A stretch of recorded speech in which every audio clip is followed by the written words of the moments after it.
Shalom. Welcome to Inner Connection, Elana Mizrahi, connecting women to Torah, women to each other, and women to themselves. This Parsha is all about connection. It's Parsha Emor.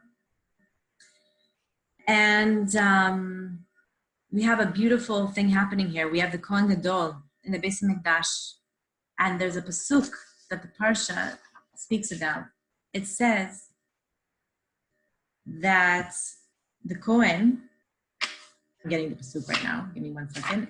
It's Chaf Aleph, pasuk Yud Aleph.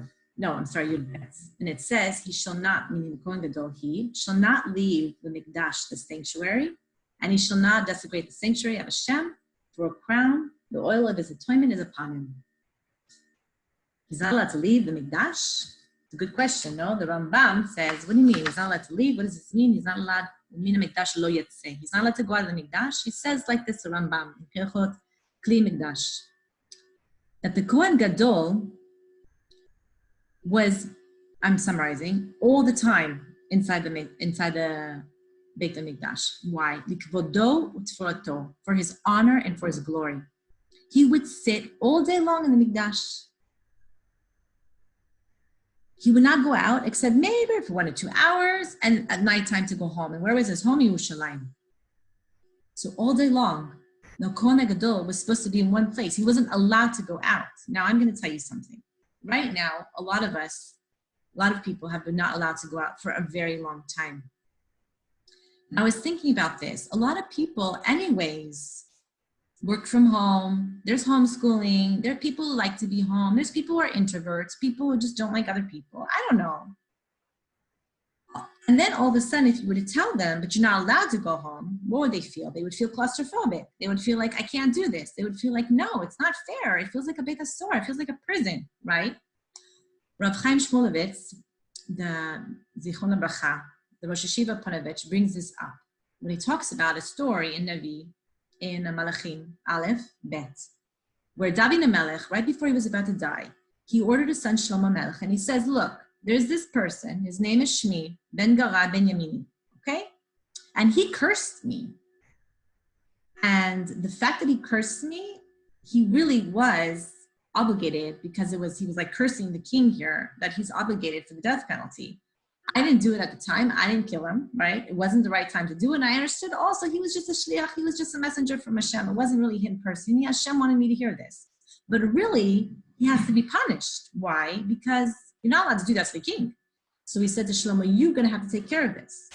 So Shlomo, in his very big wisdom, knew, I can't take care of this like just by killing him, because that's going to look really bad on me. So he thought. What it was his wisdom? He says, I have an idea. I'm going to tell him he can't leave Yerushalayim. He's not like punished for a death penalty, but he's kind of like in the whole city of Yerushalayim, he's not allowed to leave. Now, what happens? He was there. Shmi was fine for a couple of years, and then all of a sudden, some of his servants, I'm not sure they were servants, slaves, but whatever, some of his servants, let's just say, they went off to this other place called Agat. Shmi wants to know where they are. What happened? Where'd they go? So what did he do? He left Yerushalayim to go look for them, and Shlomo got him. He's obligated in death penalty because now he really wasn't listening to the king. What do we learn from this? Rav Pincus, Rav Shimshon Pincus brings this in, and he says, he compares it to a midrash of Adam Rishon.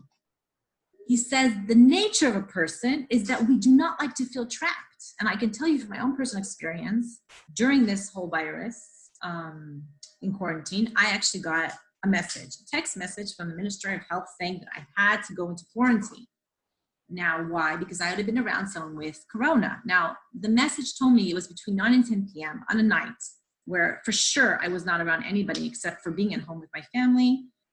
And it was false. But I called the Ministry of Health and I said, no, this is very false. I was actually at home, and not to mention the fact that I'm a doula and I was on call for births. Like, one thing if I have to be in quarantine. It's another thing if I don't have to be in quarantine and home. They told me, you can make send in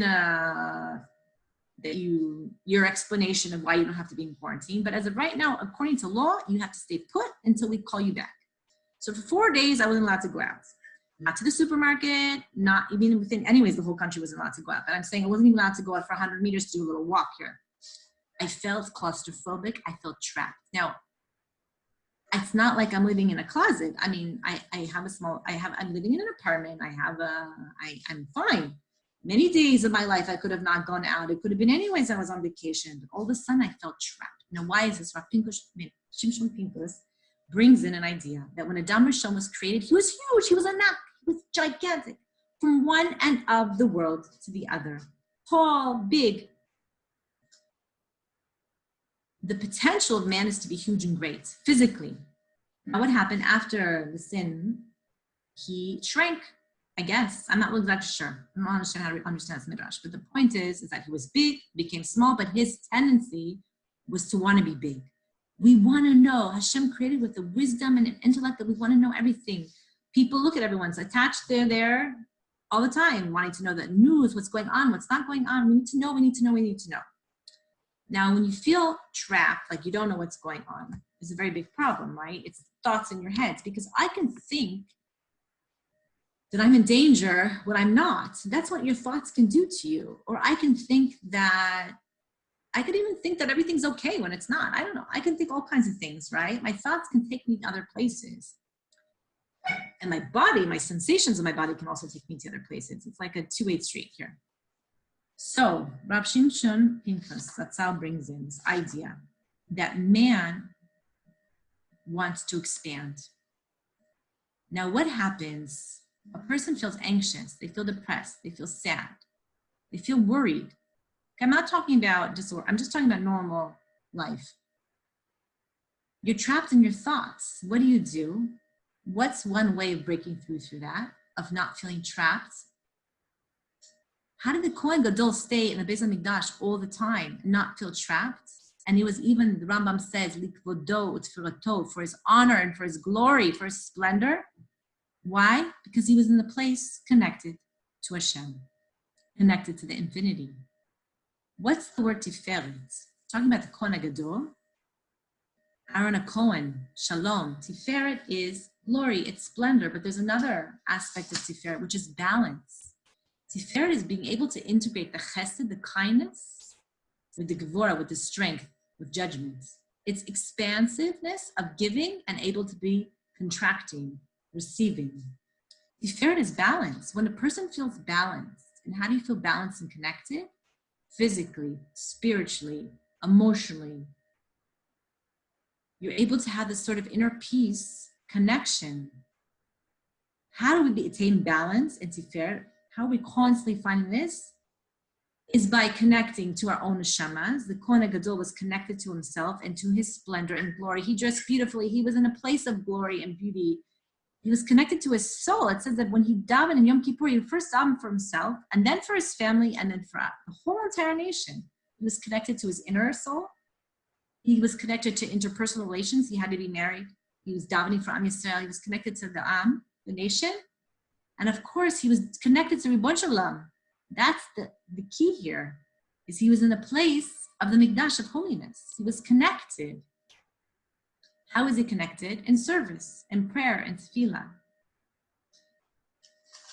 This being said, B'ezrat Hashem, tonight is the Yurtzeit of Rabbi Meir Balanes. It's a night of a lot of kedusha. We're about it's Pesach Sheni. It's the time of second chance of connecting again to when the Am Yisrael said, Hashem, we want to do something. We want to do it even if we can't. Hashem said, I'm going to give you a way to do it. I'm going to give you a second chance. B'ezrat Hashem, we should be able to find the tiferet, the glory within us, the splendor, the beauty, and to connect to ourselves, to be able to connect to others, to be able to connect to Ribon Shalom, and to find the inner peace and tranquility and the balance by being able to be, no matter where we are in what situation, connected to that holiness of the Beis HaMikdash. I'd like us all actually now to just do a 1 minute, closing our eyes. We're going to do a little meditation here. We're going to close our eyes. I want you to connect to your splendor, to your tiferet. I want you to find the balance within. As you take a deep breath in, and I want you to exhale it out. I want you to just feel your whole entire body being engulfed in tiferet and splendor. You inhale, and you exhale. And as you inhale through your nose, I want you to fill your whole body with light. And as you exhale through your mouth, I want you to just release the tension, to drop your shoulders, to open your hands, and to feel light and balance and connection. Deep breath in and exhale out. You feel centered and balanced. Mizrahi Hashem. Shabbat Shalom.